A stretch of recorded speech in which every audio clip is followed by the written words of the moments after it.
Today I'm going to talk to you about masochism. If you've been following my channel for a while, you know this is a very important topic to me.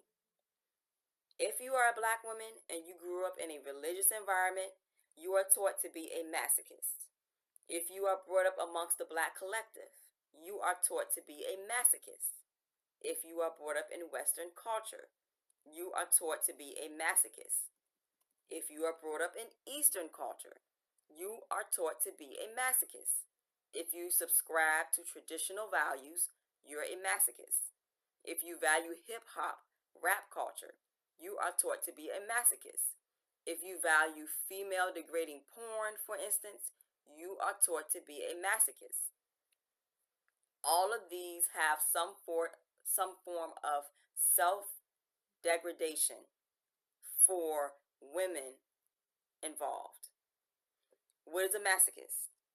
It's an individual who derives pleasure, satisfaction, or sexual arousal from experiencing pain, humiliation, or maltreatment. Now, how does masochism manifest? Through self-defeating behavior patterns, consensual BDSM, defeminized morality / personality traits, like self-sabotage, self-sacrifice, passive-aggressive tendencies, excessive self-criticism, remaining in unfulfilling or demeaning relationships, high pain tolerance or preferences, and other things, other areas. Now, there is technically no dictionary term for the female equivalent of emasculation. I'm terming it as defeminization. So you may hear me talk about this throughout other videos, but just stay tuned. And if you have any suggestions or if you know of a better term, let me know in the comments. Most of the masochist manifestations describe the collective of black women in recent generations.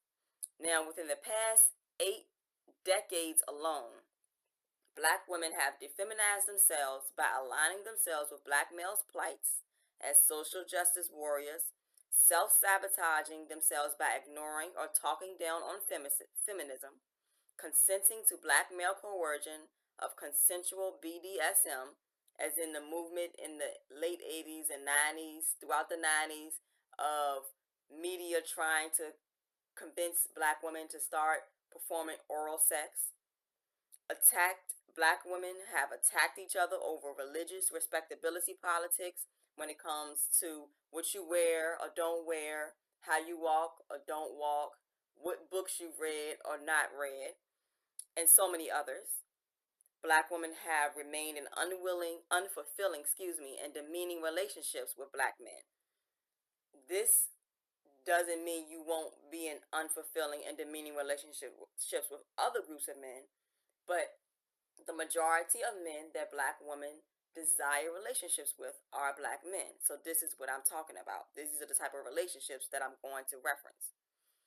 Black women have coined themselves as strong women who could tolerate pain and who would put up with lack of preferential treatment. Black women have consistently displayed self-defeating behavior patterns in media, fashion, entertainment, education, and politics. This has led to generations of warped-minded women birthing warped-minded children with warped-minded fathers. And who do they all blame? The mother. The mother blames herself. The children blame the mother. The father blames the mother. If he's around, he's blaming the mother. This is recognizable by the villains being painted as baby mothers and the constant push towards having babies to remediate the declining birth rate, but still crucifying baby mothers. But there's no mention to profile potential deadbeat men who are prone to become deadbeat fathers. To profile men or anyone, you must become observant and proactive. This will allow you to differentiate, categorize, and discriminate. And you can begin profiling people in your everyday life. This doesn't have to just pertain to men or domestic partnerships. Keep in mind that this is not the same as vetting. I'm not talking about vetting. Women oftentimes do not successfully vet men because men change up unexpectedly, and women do not offer the appropriate consequences to deter men from erratic or predatory behavior, nor do women adequately incentivize decent behavior. So repeat after me: profile and discriminate to stay alive and remain safe. And for more information, stay tuned.